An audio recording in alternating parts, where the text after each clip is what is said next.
Hello students, I hope you all are enjoying online classes. અવનવી આકૃતિઓ સાથે ભણવાની પણ તમને મજા આવી હશે. પ્રાણીશાસ્ત્ર એટલે કે ઝૂઓલોજી અત્યંત રસપ્રદ વિષય છે, જેમાં તમને ઘણું બધું શીખવા મળશે. છેલ્લા લેક્ચરમાં આપણે પ્રમેરુદંડી પ્રાણીઓના સામાન્ય લક્ષણો, તેમનું વર્ગ સુધીનું વર્ગીકરણ અને તેના ઉદાહરણો જેવા કે સાલ્પા, દોલિયોલમ અને એસિડિયન વિશે ભણ્યા. હવે આજના લેક્ચરમાં આપણે જનરલ કેરેક્ટર્સ ઓફ સાયક્લોસ્ટોમેટા એટલે કે ચૂષમુખાના સામાન્ય લક્ષણો જોઈશું અને સાથે સાથે ચૂષમુખાનું વર્ગીકરણ પણ કરીશું અને તેના ઉદાહરણો પણ આકૃતિ સાથે સમજીશું. તો શરૂ કરીએ. સાયક્લોસ્ટોમેટા એટલે કે ચૂષમુખા વર્ગનું સામાન્ય લક્ષણો. અગાઉ આપણે વર્ગ 1 પ્રમેરુદંડી ભણ્યા. હવે વર્ગ 2 ચૂષમુખા એટલે કે સાયક્લોસ્ટોમેટાના સામાન્ય લક્ષણો જોઈએ. ચૂષમુખા વર્ગના પ્રાણીઓનું શરીર લંબાયેલું અને ઈલ માછલી જેવું હોય છે. મધ્ય મીન પક્ષો એટલે કે મીડિયન ફિન્સ મીન પક્ષ કાસ્થિમય કિરણતંતુ ધરાવે છે. યુગ્મ ઉપાંગોનો અભાવ જોવા મળે છે, એટલે કે તેમાં પેર્ડ એપેન્ડેજીસ એટલે કે જોડમાં ઉપાંગો જોવા મળતા નથી. તેમની પૂંછડી દ્વિખંડી હોય છે. આ પ્રાણીઓની ત્વચા નરમ, ભીંગડા વગરની અને શ્લેષ્મ ગ્રંથિ ધરાવતી હોય છે. અંતઃકંકાલ તંતુમય અને કાસ્થિનું બનેલું હોય છે. મેરુદંડની જીવન પર્યંત હાજરી જોવા મળે છે. આપણે પ્રમેરુદંડી પ્રાણીઓ વિશે ભણતા પહેલા મેરુદંડી પ્રાણીઓ વિશે થોડી માહિતી લીધી હતી, જેમાં મેરુદંડની હાજરી હોય તેવા પ્રાણીઓને આપણે મેરુદંડી પ્રાણીઓ કહ્યા. તો સાયક્લોસ્ટોમેટા એટલે કે ચૂષમુખા વર્ગના પ્રાણીઓમાં મેરુદંડની જીવન પર્યંત હાજરી જોવા મળતી હોવાથી આ પ્રાણીઓને આપણે મેરુદંડી પ્રાણીઓ કહીશું. હનુ એટલે કે જડબાનો અભાવ જોવા મળતો હોય છે.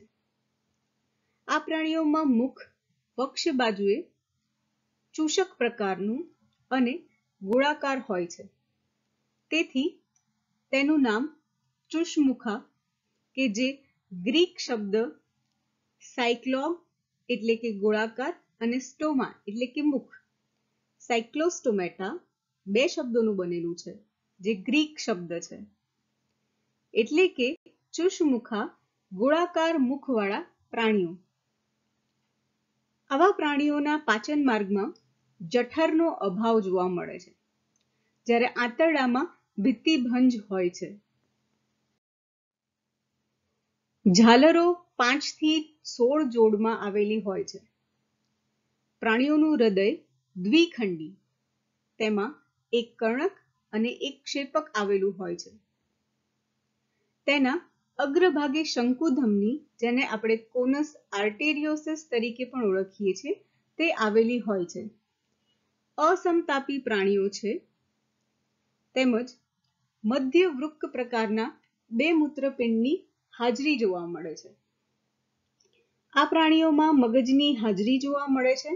તેમાં 8 થી 10 જોડ મસ્તિષ્ક ચેતાઓની હાજરી જોવા મળે છે. એક મધ્યસ્થ ઘ્રાણ કોથળી તથા એક મધ્યસ્થ નાસિકા છિદ્ર, અંતઃકર્ણમાં 1 કે 2 અર્ધવર્તુળાકાર નલિકાઓની હાજરી જોવા મળે છે. આ પ્રાણીઓ એકલિંગી કે દ્વિલિંગી પ્રાણીઓ હોઈ શકે છે. તેમાં જનનપિંડ એક મોટું અને જનન નલિકા વગરનું હોય છે.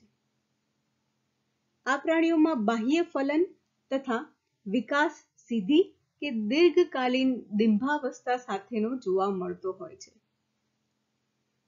આવા પ્રાણીઓની અંદર ડિંભ અવસ્થા ઘણી લાંબી જોવા મળતી હોય છે. એટલા માટે એને દીર્ઘકાલીન ડિંભાવસ્થા કહેવામાં આવે છે. પ્રાણીઓના શિશુ હોય અથવા તો તેમના બચ્ચા આપણે જેને કહીએ તેનો વિકાસ બહારની બાજુએ થતો જોવા મળે છે.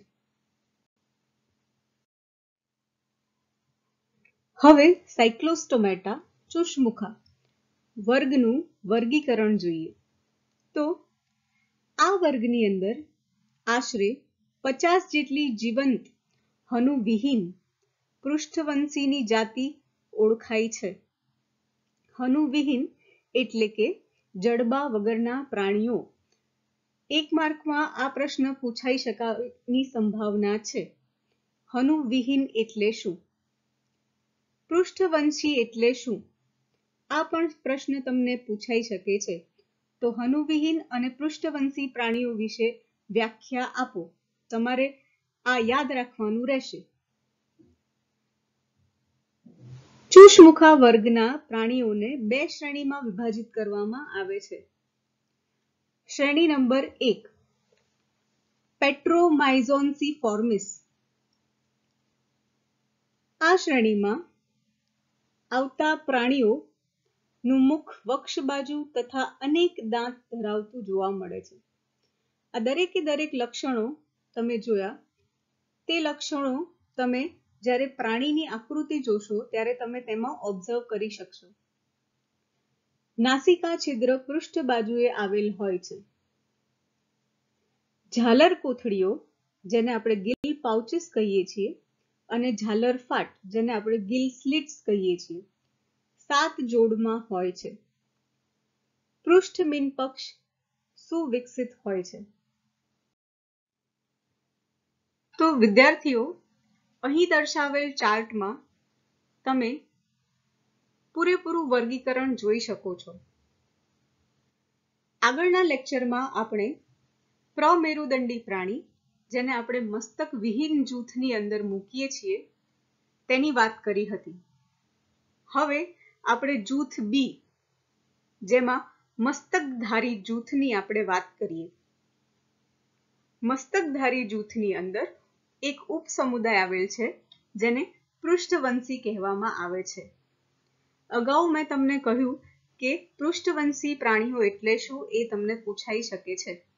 તો જાણીએ પૃષ્ઠવંશી પ્રાણીઓ એટલે શું.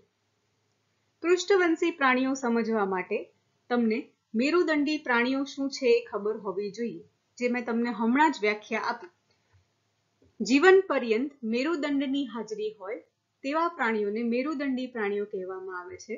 જ્યારે તેના વિકાસ દરમિયાન એટલે કે પ્રાણીના વિકાસ દરમિયાન આ મેરુદંડ છે એ વર્ટિબ્રલ કોલમ એટલે કે કરોડરજ્જુમાં ફેરવાતું હોય તો આવા પ્રાણીને પૃષ્ઠવંશી પ્રાણીઓ કહેવામાં આવે છે. એટલે કે મેરુદંડ છે એ ધીરે ધીરે પ્રાણીના વિકાસની સાથે સાથે વર્ટિબ્રલ કોલમ એટલે કે કરોડરજ્જુમાં રૂપાંતરણ પામતું હોય છે. તો પૃષ્ઠવંશી પ્રાણીઓ એટલે શું તમે સમજી ગયા હશો. આ ઉપસમુદાય પૃષ્ઠવંશીની અંદર બે વિભાગ આવેલા છે, જેમાં હનુવિહીન અને હનુધારી બે વિભાગ છે. અત્યારે આપણે વાત કરીશું હનુવિહીન વિભાગની. હનુવિહીન એટલે કે જડબા વગરના પ્રાણીઓનો જેમાં સમાવેશ થતો હોય તેવો વિભાગ. હનુવિહીન વિભાગની અંદર બે વર્ગ આવેલા છે, જેમાં વર્ગ 1 છે ઓસ્ટ્રેકોડર્મી. અહીં આપણે વાત કરીએ છીએ વર્ગ 2 ચુષ્મુખા એટલે કે સાયક્લોસ્ટોમેટાની. આગળનું વર્ગીકરણ ઉપરી વર્ગ અથવા તો જેને પ્રવર્ગ કહીએ છીએ મત્સ્ય એ તમે આગળના લેક્ચરમાં ભણશો. આપણે અહીંયા કન્ટિન્યુ કરીએ છીએ ચુષ્મુખા એટલે કે સાયક્લોસ્ટોમેટાથી. સાયક્લોસ્ટોમેટામાં શ્રેણી 1 ની આપણે વાત કરીએ હવે. બે અંતઃકર્ણમાં બે અર્ધવર્તુળાકાર નલિકાઓ જોવા મળે છે. આ પ્રાણીઓ સમુદ્રવાસી અને મીઠા પાણીમાં વસતા પ્રાણીઓ છે. તેના ઉદાહરણ તરીકે લેમ્પ્રી, જેને પેટ્રોમાઇઝોન તરીકે પણ ઓળખવામાં આવે છે. શ્રેણી નંબર 2 ની વાત કરીએ, જે છે માઇક્સિનીફોર્મિસ અથવા તો મિક્સિનીફોર્મિસ. તો તેના શું લક્ષણો છે તે જોઈએ. આવા પ્રાણીઓમાં મુખ અગ્રભાગે તથા 4 જોડ સૂત્રાંગો તથા થોડા દાંત ધરાવતા જોવા મળે છે. નાસિકા છિદ્ર અગ્રભાગે આવેલું હોય છે. ઝાલર કોથળીઓ 6 થી 15 જોડમાં તથા ઝાલર ફાટો 1 થી 15 જોડમાં જોવા મળે છે. પૃષ્ઠમીન પક્ષ અલ્પ વિકસિત હોય કે પૃષ્ઠમીન પક્ષની ગેરહાજરી પણ હોઈ શકે છે. અંતઃકર્ણમાં એક જ અર્ધવર્તુળાકાર નલિકા આવેલી હોય છે. તો મિક્સિનીફોર્મિસ શ્રેણીનું ઉદાહરણ છે હેગફિશ, જેને માઇક્સિન તરીકે પણ ઓળખવામાં આવે છે.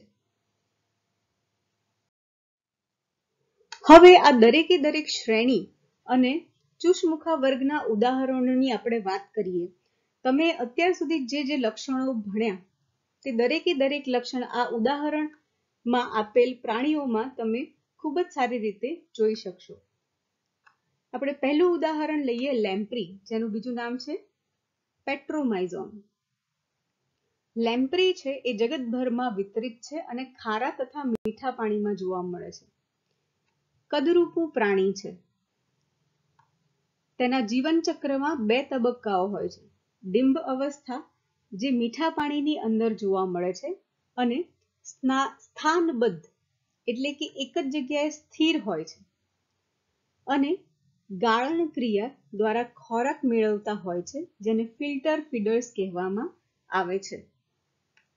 આગળ આપણે જોયું કે આ વર્ગના પ્રાણીઓ એટલે કે ચુષ્મુખા વર્ગના પ્રાણીઓનું શરીર ઈલ માછલી જેવું હોય છે, જે તમે અહીંયા દર્શાવેલ ફિગરમાં ખૂબ જ સારી રીતે જોઈ શકો છો.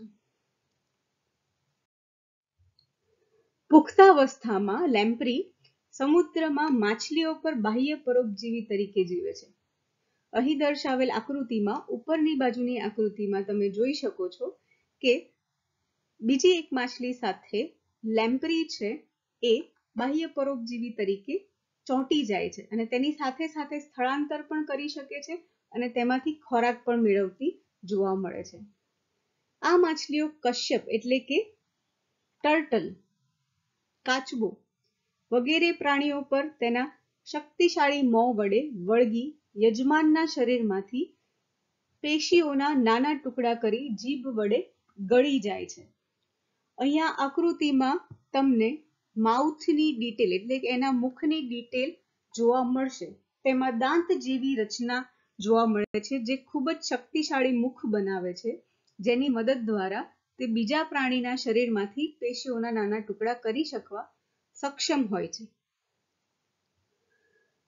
પુખ્ત પ્રાણીમાં શીર્ષ, ધડ અને પૂંછડી એમ 3 ભાગો આવેલા હોય છે.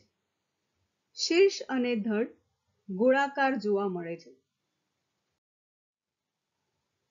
તેની જીભ દાંત જેવી રચના ધરાવે છે અને પિસ્ટન જેવી હોય છે. અહીં દર્શાવેલ આકૃતિમાં તમે દાંત જેવી રચના ખૂબ જ સરળતાથી ઓબ્ઝર્વ કરી શકો છો. તેનું શરીર ઈલ જેવું હોય છે અને આશરે 90 સેન્ટીમીટર જેટલી તેની લંબાઈ હોઈ શકે છે. નર પ્રાણીમાં મૈથુનાંકુરો એટલે કે કોપ્યુલેટરી પેપિલા આવેલ હોય છે. માદા પ્રાણી લાંબુ વક્ષમીન પક્ષ, જેને એનલ ફિન કહેવામાં આવે છે, તે ધરાવે છે. તેઓ એનાન્ડ્રોમસ હોય છે. વિદ્યાર્થીઓ અહીંયા ખૂબ જ ધ્યાનથી યાદ રાખવાનું કે એનાન્ડ્રોમસ એટલે શું, આ પણ પૂછાઈ શકે છે. એનાન્ડ્રોમસ એટલે ઈંડા મૂકવા માટે નદી તરફ જતું પ્રાણી અને ઈંડા મૂકી અંતે મૃત્યુ પામતું પ્રાણી. લેમ્પ્રી ઈંડા મૂકતી વખતે નદી તરફ જતું જોવા મળે છે અને ઈંડા મૂકે ત્યારબાદ આ પ્રાણી મૃત્યુ પામતું હોય છે. આખી પ્રક્રિયાને એનાન્ડ્રોમસ કહેવામાં આવે છે. હવે આપણે બીજા ઉદાહરણ વિશે વાત કરીએ. શ્રેણી નંબર 2 નું ઉદાહરણ મિક્સિની ફોર્મિસનું ઉદાહરણ જોઈએ, જે છે હેગફિશ. તમે આકૃતિમાં ખૂબ જ સારી રીતે જોઈ શકો છો હેગફિશની રચના. હેગફિશ મુખ્યત્વે એટલાન્ટિક અને પેસિફિક મહાસાગરના સમુદ્ર જળમાં જોવા મળતું પ્રાણી છે. હેગફિશ ઘણી વખત 300 ફેથમ, 1 ફેથમ એટલે 6 ફૂટ જેટલી ઊંડાઈ સુધી ઉતરી શકે છે. એટલે દરિયાના તળમાં ખૂબ જ ઊંડાઈ સુધી આ પ્રાણીઓ જઈ શકતા હોય છે. હેગફિશ સમુદ્રવાસી છે, જ્યારે આપણે આગળ જોયું કે લેમ્પ્રી ખારા તથા મીઠા બંને પ્રકારના પાણીમાં જોવા મળતા હોય છે. નિશાચર અને કાદવવાળા હોય છે અને તળિયે ખૂંપીને રહેતા પ્રાણીઓ છે.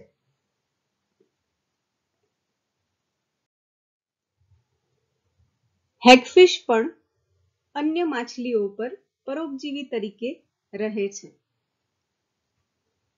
તે યજમાનના ઝાલર પ્રદેશની આસપાસ રહે છે અને ત્યાં જોડાઈને યજમાનના શરીરમાં છિદ્ર પાડી, છિદ્રને ઇંગ્લિશમાં બોર કહેવામાં આવે છે, તેના આંતરિક અંગો તથા સ્નાયુઓ મેળવે છે. આથી આ પ્રાણીઓને બોરર તરીકે પણ ઓળખવામાં આવે છે.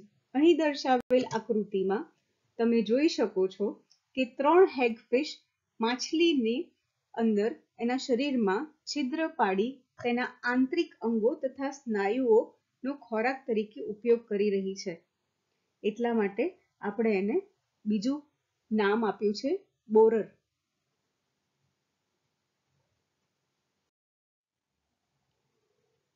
તેમનું શરીર નરમ, ભીંગડા વગરનું. આકૃતિમાં તમે જોઈ શકો છો કે હેગફિશમાં એક પણ સ્કેલ એટલે કે ભીંગડા જોવા મળતા નથી. કૃમિ જેવું અને આશરે 60 સેન્ટીમીટર જેટલી લંબાઈ ધરાવતા હોય છે. તેનું મુખ અગ્ર બાજુએ અને ઓષ્ઠ દ્વારા આવૃત હોય છે. અહીં આકૃતિમાં જોવા મળતું તેનું મુખ અગ્ર બાજુએ છે અને ટેન્ટેકલ્સ જોવા મળે છે. ટેન્ટેકલ્સની નીચે એટલે કે સૂત્રાંગોની નીચે ઓષ્ઠ જેવી રચના છે. મુખગુહીય નિવાપ એટલે કે બકલ ફનેલ તથા જડબાનો આ પ્રાણીઓમાં સદંતર અભાવ જોવા મળે છે. યાદ રાખો કે આ પ્રાણીઓમાં જડબાનો અભાવ જોવા મળતો હોવાથી તેને આપણે હનુવિહીન વિભાગની અંદર વિભાજિત કરેલ છે. આ પ્રાણીઓ એક જ નાસિકા છિદ્ર તથા 4 સંવેદી સૂત્રાંગો ધરાવે છે. અહીં 4 સૂત્રાંગો તમે ગણી શકો તેવી રીતે આકૃતિમાં પ્રેઝન્ટ છે. આ પ્રાણીઓમાં આંખો અવશિષ્ટ એટલે કે વેસ્ટિજિયલ હોય છે, એટલે કે ના બરાબર જોવા મળે છે. આ પ્રાણીઓના શરીર પર અનેક શ્લેષ્મ ગ્રંથિઓ એટલે કે મ્યુકસ ઓર સ્લાઇમ ગ્લેન્ડ્સ પક્ષ પાર્શ્વ બાજુઓ પર છિદ્રો મારફતે ખુલે છે, જે મોટી માત્રામાં શ્લેષ્મનો સ્ત્રાવ કરે છે. અહીં હાથમાં જે ચીકણું પ્રવાહી તમને દેખાય છે આકૃતિમાં, તે ચીકણો પદાર્થ શ્લેષ્મ છે. પ્રાણીના શરીર પર તમે વક્ષ પાર્શ્વ બાજુએ સફેદ કલરના ટપકા રૂપે જોઈ શકો છો સ્લાઇમ ગ્લેન્ડ્સ એટલે કે શ્લેષ્મ ગ્રંથિઓ આવેલ છે. આ પ્રાણીઓ ઉભયલિંગી પ્રાણીઓ છે, એટલે કે હર્માફ્રોડાઇટ્સ છે. તેમાં નર અને માદા બંને પ્રાણીઓ એક જ હોય છે. નર અને માદામાં તફાવત જોવા મળતો નથી. શુક્રકોષોનું ઉત્પાદન પ્રથમ કરે છે, આથી તેમને પ્રોટેન્ડ્રસ કહેવામાં આવે છે. અહીંયા પણ તમે યાદ રાખશો કે પ્રોટેન્ડ્રસ એટલે શું. ઉભયલિંગી પ્રાણીઓ જે શુક્રકોષોનું ઉત્પાદન પ્રથમ કરતા હોય તેમને આપણે પ્રોટેન્ડ્રસ કહીએ છીએ.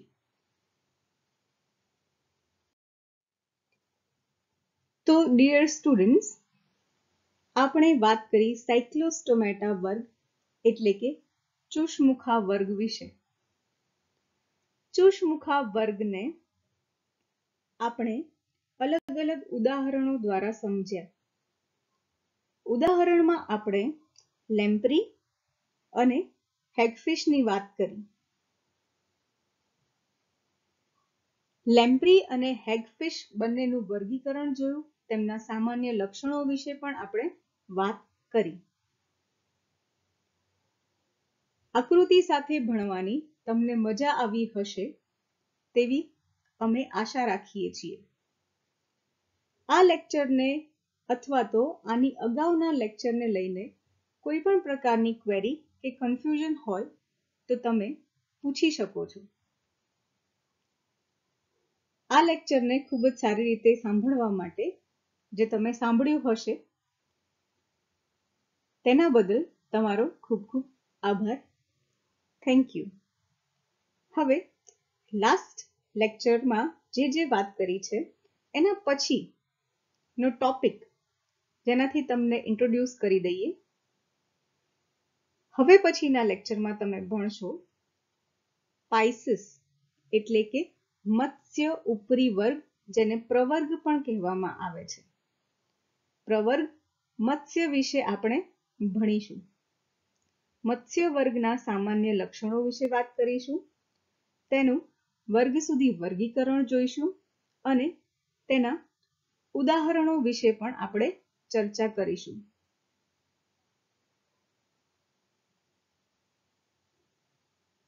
તો આ લેક્ચરને આપણે અહીંયા સમાપ્ત કરીએ છીએ. Stay home, stay healthy, stay safe અને ખૂબ જ જલ્દી આપણે આદર્શ BSc કોલેજમાં મળીએ તેવી આશા સાથે ગુડ બાય.